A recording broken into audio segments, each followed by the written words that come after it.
अस्सलाम वालेकुम viewers, welcome back with another vlog. तो व्यूअर्स, आज वीकेंड है, मेरा सेकंड वीकेंड है फिनलैंड के अंदर। तो आज काफ़ी दिनों के बाद बारिश रुकी है, तो मैंने सोचा बाहर निकला जाए और थोड़ा जो है वॉक की जाए और कुछ फ्रेंड्स को भी मिला जाए।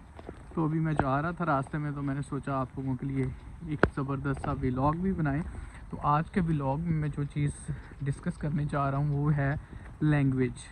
तो लैंग्वेज की इम्पोर्टेंस क्या है, हम अपनी लैंग्वेज जो है अगर उसको अडॉप्ट करें तो उसके क्या फ़ायदे हैं। देखिए, मुझे सबसे जो मैं 5 6 7 कंट्रीज़ के अंदर घुमा हूँ अभी तक, मुझे जो सबसे बेहतरीन चीज़ नज़र आई है उन कंट्रीज़ के अंदर कि उन कंट्रीज़ ने अपनी जो मदर टंग्स हैं, जो अपनी ज़बान है, जो अपनी नेशनल लैंग्वेज है, उसको बड़े अच्छे तरीके से इम्प्लीमेंट किया हुआ है अपनी सारी सोसाइटी में।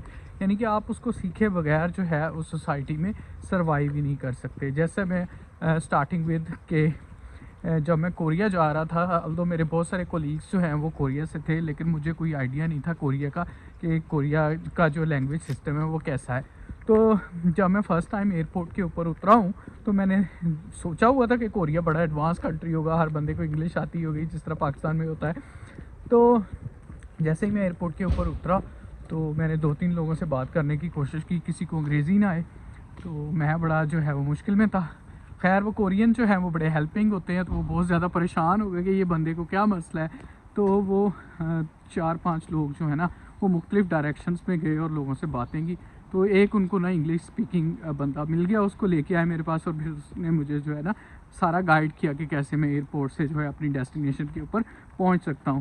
तो इवन कोरिया में जो है इतना माशाल्लाह ज़बरदस्त इकॉनमी है कोरिया की, और इतना डेवलप कंट्री है, उनका एजुकेशन सिस्टम बहुत ज़बरदस्त है।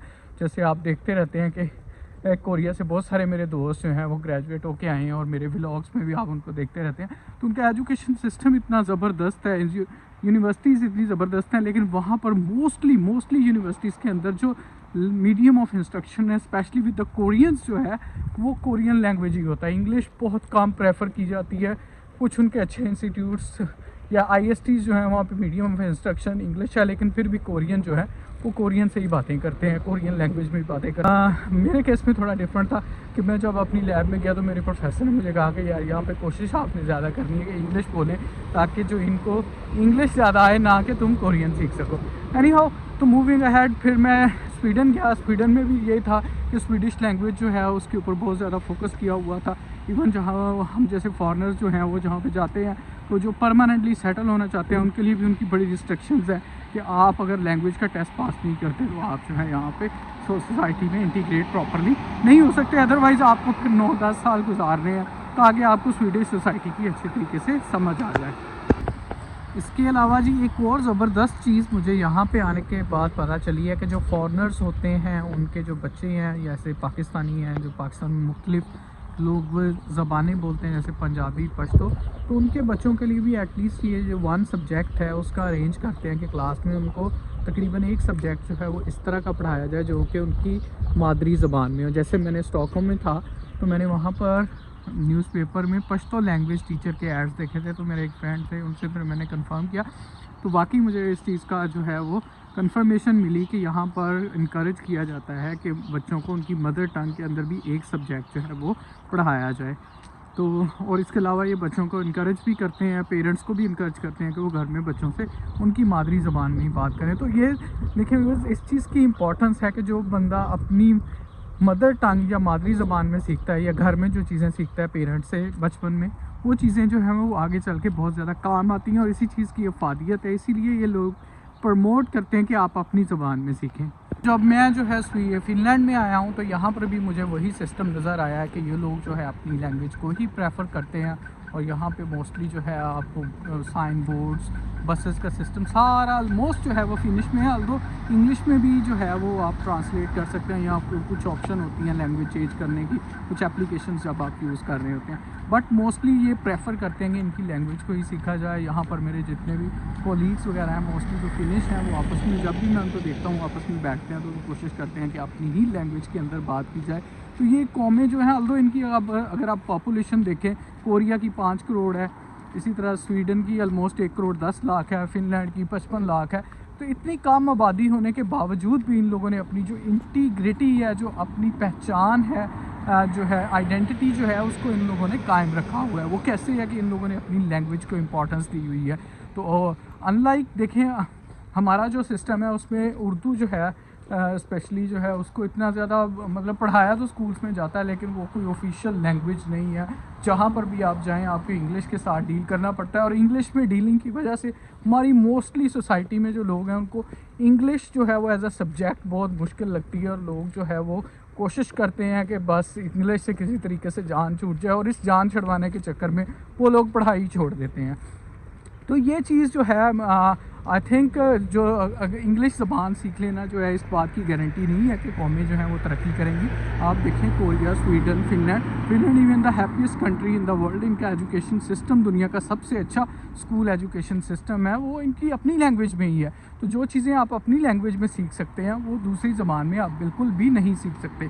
तो लेकिन कुछ कंट्रीज़ जो जिनको कोई इस तरह का पता ही नहीं है कि हमने कौन सी लैंग्वेज जो है हमारी आइडेंटिटी है और कौन किस लैंग्वेज को सीख के हम तरक्की कर सकते हैं, वो इतना फोकस भी नहीं करते। वहाँ पे फिर आपको जो है वो इंग्लिश ही अडॉप्ट करनी पड़ती है। जैसे अगर हमारा करिकुलम देखें तो मैंने 9-10 जो है वो उर्दू मीडियम के साथ किया। मैंने देखा मोस्टली वर्ड्स जो हैं आल्दो वो उर्दू में बुक्स थी लेकिन अंग्रेज़ी के वर्ड्स ही होते थे। तो फिर क्या होता था कि हमें वो अंग्रेज़ी के वर्ड उर्दू में याद करने पड़ते थे, तो वो आधा तितर आधे बटेर वाली बात है। फिर एफएससी में जाके आप इंग्लिश में चेंज कर जाते हैं। तो व्यूअर्स देखें इस चीज़ का बहुत ज़्यादा नुकसान भी होता है कि आपकी सोसाइटी का बहुत बड़ा हिस्सा जो है वो एजुकेशनल सिस्टम से आउट हो जाता है। वो उन फैसिलिटीज़ को यूज़ नहीं कर सकता जिनको वो अपनी मादरी ज़बान जो है या अपनी कौमी ज़बान के अंदर सीख सकते हैं। अब देखें कोरिया में कुछ एप्लीकेशन, मोस्टली एप्लीकेशंस जो है वो कोरियन लैंग्वेज में होती थी। तो कोरिया में जो बाइंग का सिस्टम था वो ऐसा था कि वहाँ पर जो है फार्मर्स जो है वो डायरेक्टली कस्टमर को जो है अपनी प्रोडक्ट जो है वो सेल कर देते थे। अब उनकी ऐप्स कोरियन में बनी होती थी, उनके लिए बहुत ईजी था। तो ऐसा ना करने की वजह से देखिए हमारी सोसाइटी में जो है बहुत सारा जो है प्रोपोर्शन ऑफ द सोसाइटी जो है वो इस सिस्टम से आउट हो चुका है, क्योंकि उनको अंग्रेज़ी जो है वो नहीं आती। तो व्यूअर्स देखें ज़बान तरक्की करने के लिए आप अपनी ज़बान में ही तरक्की कर सकते हैं, लेकिन उसके लिए फिर आपको एक प्रॉपर जो है वो मैकेनिज़्म बनाना पड़ता है। आपको सारा जो है मटेरियल वो ट्रांसलेट करना पड़ता है अपनी लैंग्वेज में। आपको वर्ड्स जो हैं वो आइडेंटिफाई करने पड़ते हैं ताकि आपकी लैंग्वेज प्योर हो सके। तो प्योरिटी ऑफ लैंग्वेज की एक और मैं बात करता चलूँ, जब मैं कोरिया था तो मुझे बड़ी हैरानगी होती थी कि इवन उन लोगों ने कोल्ड ड्रिंक्स के नाम भी, जैसे कोका कोला जो इंटरनेशनल ब्रांड है, फांटा इंटरनेशनल ब्रांड है, इनके नाम भी उनकी अपनी लैंग्वेज में होते थे। तो ये मैं बड़ा हैरान होता था कितनी प्योर लैंग्वेज। इसी तरह चाइनीज़ लैंग्वेज जो है, ये सारी लैंग्वेजेस इतनी प्योर हैं क्योंकि उन लोगों ने प्रॉपर वर्किंग की हुई है, एक मैकेनिज़्म बनाया हुआ है, एक वोकैबुलरी डेवलप की है अपनी लैंग्वेज को रिस्टोर करने के लिए। इसी तरह हमारे जो कम्पिटिटिव सर्विस के एग्ज़ाम होते हैं उसमें बहुत सारे स्टूडेंट इस वजह से रह जाते हैं ओनली इंग्लिश, उनको प्रेसी राइटिंग या ऐसे राइटिंग के अंदर बहुत ज़्यादा मसला होता है। लेकिन अनलाइक टू पाकिस्तान, अगर आप इंडिया में देखें वहाँ पे उनकी लोकल लैंग्वेजेस के अंदर भी मुकाबले के इम्तहान होते हैं। तो हमें जो है इस चीज़ के ऊपर काफ़ी वर्किंग करने की ज़रूरत है। आई एम श्योर कि अगर हम इस चीज़ को वर्क कर लें तो हम तरक्की करेंगे, ना कि पीछे जाएंगे।